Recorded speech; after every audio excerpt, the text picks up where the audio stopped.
Hello and welcome to the interview here on France 24. My guest today is Nelson Chamisa. He is the leader of the Movement for Democratic Change, the main opposition party in Zimbabwe. He joins us from Harare. Thank you very much for being on the show, Mr. Chamisa.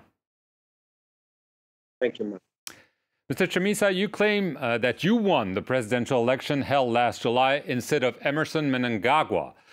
Mr. Mnangagwa has accused your party, the MDC, of orchestrating, I quote him, a regime change operation through protests last month with the support of foreign money and NGOs. What is your response to those very serious accusations?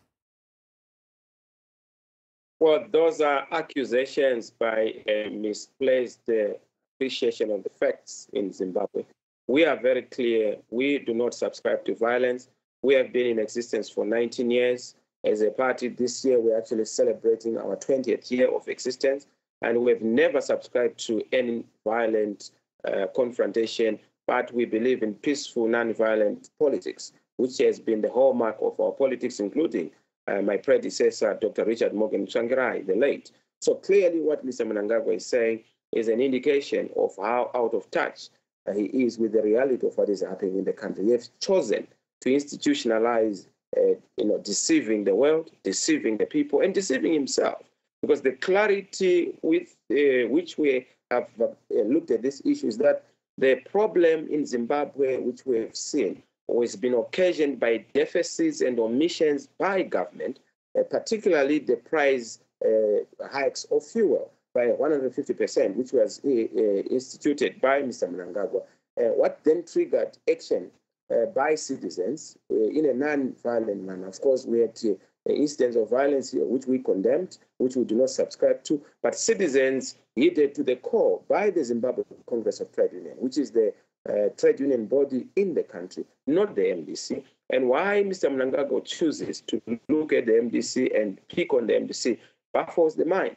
What is clear is that this action was a trade union action, which was responding to events of the announcement by Mr. Mnangagwa himself of the fuel increment. And we've said, let this be very clear. We are not working with any foreign power. We are not working with any international organization or any donor organization. If anything, the struggle for change in Zimbabwe, the struggle for freedom and democracy is underwritten by the people of Zimbabwe without any support from anyone. But of course, we welcome the solidarity of the international community and people of the world who feel that the people of Zimbabwe need freedom, need total freedom and total change. And this is the only connection we've had with the international community. As far as we are concerned, great leaders are supposed to solve problems, not explain problems. Mr. Mnangagwa is explaining problems. He's not solving the problem. And this is why we have said, please come to your senses, come to the party, and let us reason together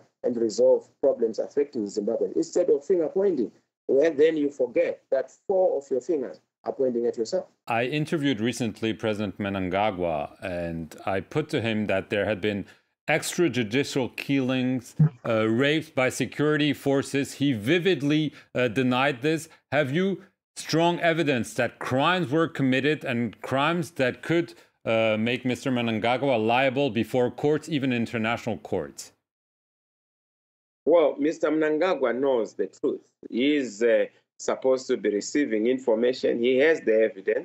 He knows what happened. In fact, just last week, he made a public statement to say that he was aware of the developments in the country, the happenings in the country, including the violence that we saw against innocent citizens and armed civilians. That information is there. There are credible, independent institutions within the country, the Zimbabwe Human Rights Commission even, which is supposed to be independent as part of the government constitutionally, created, bodies, are very clear. They have this information documented of what happened, who did what. So I don't understand why Mr. Mnangagwa would come and say he's not aware or that he was not responsible. If he is claiming to be in charge of the affairs of the state, he must also account for the affairs and developments and actions of the state. That is very clear. I don't understand why we would want to even talk about evidence, because we have 17 people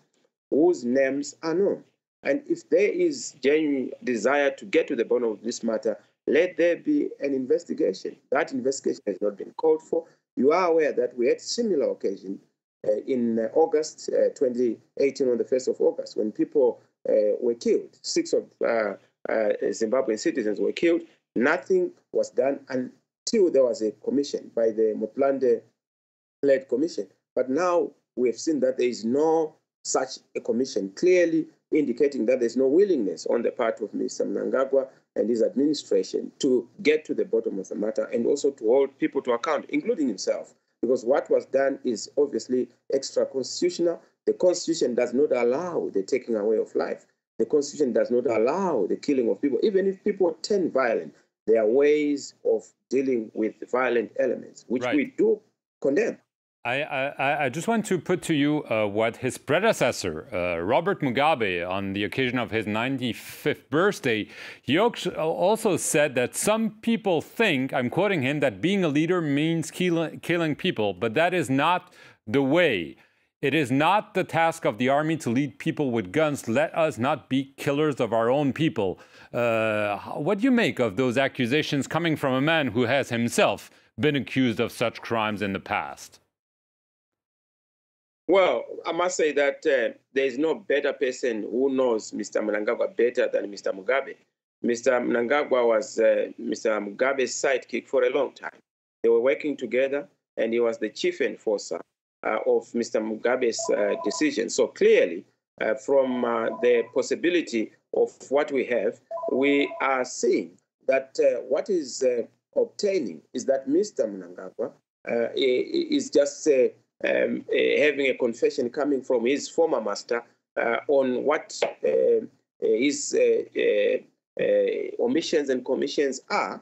And of course, he's getting instructions from his former leader to say what you are now doing seems to have exceeded even what he used to do when he was head of state. So we are clearly seeing a confirmation of what every citizen is saying, what the international community is saying, that clearly once you start to resort to killing your own citizens, that's crossing the line, and that's over the board.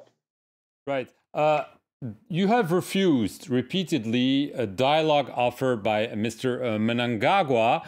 I also read reports that just this weekend you had allegedly made an offer whereby you would share power, 2 years you, 2 years him. Can you clarify exactly what your stance is? Very much. We are very clear that the crisis in Zimbabwe is a crisis of government. The crisis in Zimbabwe is the national question and the national dilemma of a leadership crisis arising out of a disputed election. That crisis of confidence, that crisis of trust has to be cured and resolved. How do we resolve it? Let there be an inclusive, credible dialogue of the key players and the key stakeholders. And we have said to Mr. Mnangagwa, we are ready anytime, any hour to dialogue on the issues because Zimbabweans are suffering.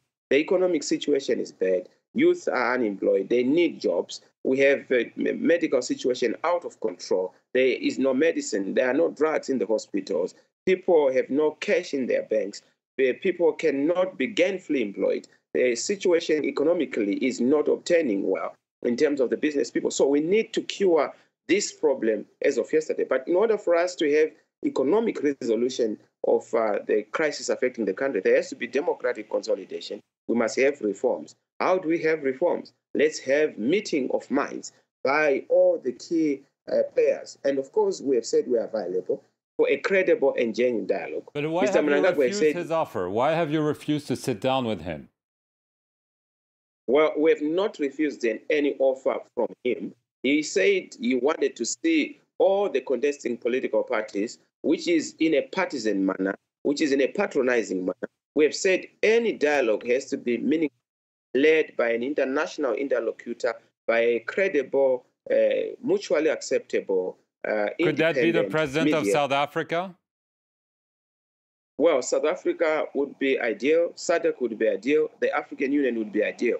But we can't have Mr. Mnangagwa, who is part of the problem, wanting then to come and have his cake and eat it. You know, he is supposed to be part of the people who are on the dance floor, not for him to be on the balcony on the dance floor, being the referee and the player at the same time. It doesn't augur well in terms of the signals of sincerity on his part. And we've said these things have to be sorted out so that we conduce an environment for the kind of dialogue we want to see. Zimbabweans are suffering.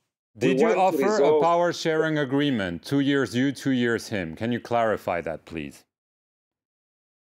We have not offered any power-sharing agreement. We have said that let there be a transitional mechanism to resolve the obtaining fundamental questions we have put on the table. We have raised 5 fundamental issues that need resolution. The first one being the issue of illegitimacy. The second one, the issue of a comprehensive reform agenda. The third one is the issue of nation building, peace building, and making sure that there's national healing. The fourth one, international re-engagement on the basis of agreed timescales and also timetables, bound by an underwriting by the international community. Last but not least is an economic rescue program and a humanitarian response, because Zimbabweans are suffering. So these issues have to be resolved. But of course, for them to be resolved, it takes two to tango. And we've said we are available for a discussion, for a dialogue, and we are even willing to make sure that there is a sharing of this collective and common vision to resolve and answer to problems that are. Okay, thank you very much, Nelson Chamisa, for joining us from Harare. And thank you very much for listening to this interview here on France 24.